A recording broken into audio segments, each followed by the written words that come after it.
All right. Um, just okay, the previous video we talked about the ribbon, the home tabs, and other parts of the Excel workbook. So we want to name other parts of the Excel worksheet. Now, just underneath this ribbon, we have these sections. The first one is known as the name box. This name box signifies the cell that is selected. Okay, I'm going to say that again. This name box, can you see where my cursor is? And when you hover your cursor on in that box, the name of that thing pops up. You've seen it, name box. So if you hover your cursor around it, now this name box will reflect the name of the cell that is currently chosen in the worksheet. For example, is showing A1. Now I'm going to, for some of you who are newbies in this course, I will show you how to name cells. Okay, so can you see it is name? It is there. You can see A1 in that name box. It is because the name of the cell that is chosen currently is A1. Can you see? Can you see where my cursor is? That's A1. If I choose another cell, okay, if I choose another cell, can you see that the name box, the name there has changed to I6? Can you see that? All right. So I'm going to teach you how to name the cells in a minute. So this is called the name box. This other one here is another section. This is, you see the cancel sign there, the cancel sign, the enter sign, the insert function sign. We're going to see how we're going to be using all this in our subsequent videos. Now, this is known as the formula bar. This place, can you see? When you just hover your cursor on it, it will show you the name. It's known as the formula bar. That reflects the formula you type in your Excel worksheet. All right, as I was saying, this is the formula bar, and it reflects the anything you type here. For example, see, it's going to show here. Can you see that? Anything you type in the cell will show in this formula bar. Can you see that?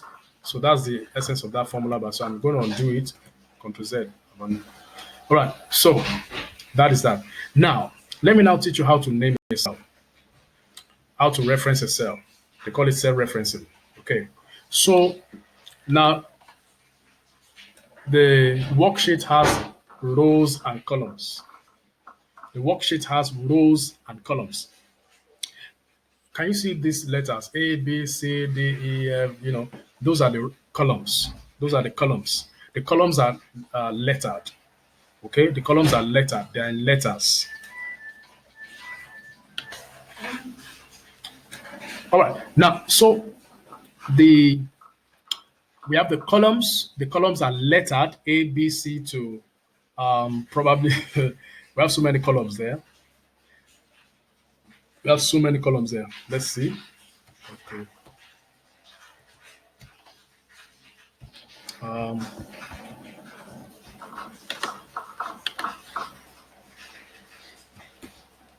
Okay. See, the columns are up to XFD.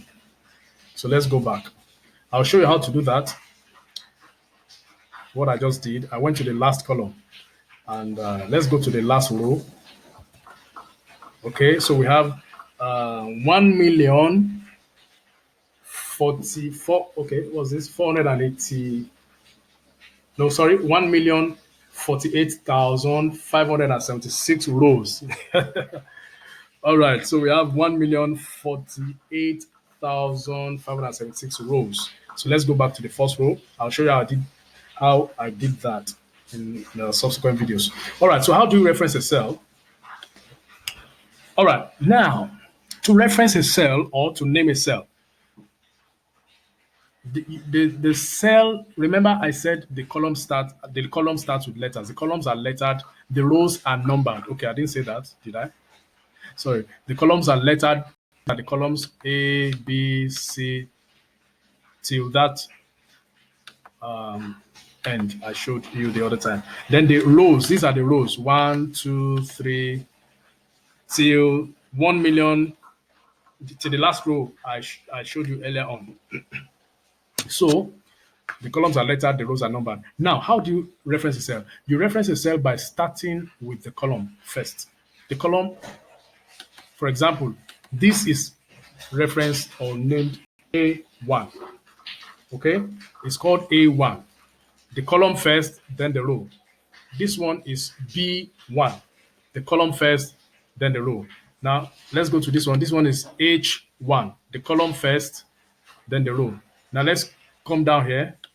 We are still in the column H13. Can you see? H13. If you look at the name box, it is reflecting exactly the name of the cell. So that's how to name a cell. All right, so that is how to name a cell in Excel. So I hope you got that. This is M2. All right. So now let's look at other things in Excel, how to manipulate the Excel sheet. For example, if you're working on a data and or you don't want to see this ribbon, you want to hide this ribbon or so, you just put your cursor on any of these home tab, any of these tabs, double click on it, and the ribbon will go. Sorry. When you double click on it, the ribbon will go. So if you want to unhide it, you want to bring it back, just double click on it, and that's it. Another way you can do that is there is this ribbon display option icon here. Just click on it. When you click on it, you see we have 3 commands there: auto hide ribbon, show tabs, and commands. You can click on this to hide it. Can you see? In fact, it has hidden all the ribbon. If you want to bring it back, you see there are about 4 dots here, 4 dotted line. Just click on it. You understand? And it will bring back the ribbon temporarily. So click on this again, and then click on this show tabs and commands, and it will come back. Hope you got that. All right. So let's quickly talk about shortcuts in Excel. Shortcuts in Excel. Now, the essence of shortcuts in Excel is to be able to do stuff very fast in Excel.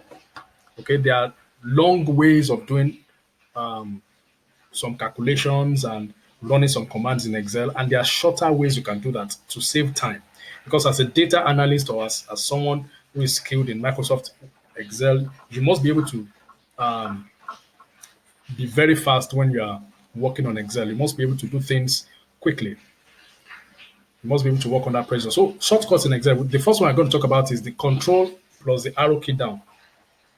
Arrow key down, side or up. Now, you discover that previously I showed you something. I showed you the last column, and I just went there straight. I said I was going to show you how I did that. If you want to go to the last column, for example, the very, very last column, so you click on that, then you click on the control key and the arrow right key. Okay, you know on your keyboard or your keypad, you know where the control button is, and look for the 4 arrow keys, the one that points to the right. Click on it, control and the arrow key. You see, it will take you down to the last cell in that column.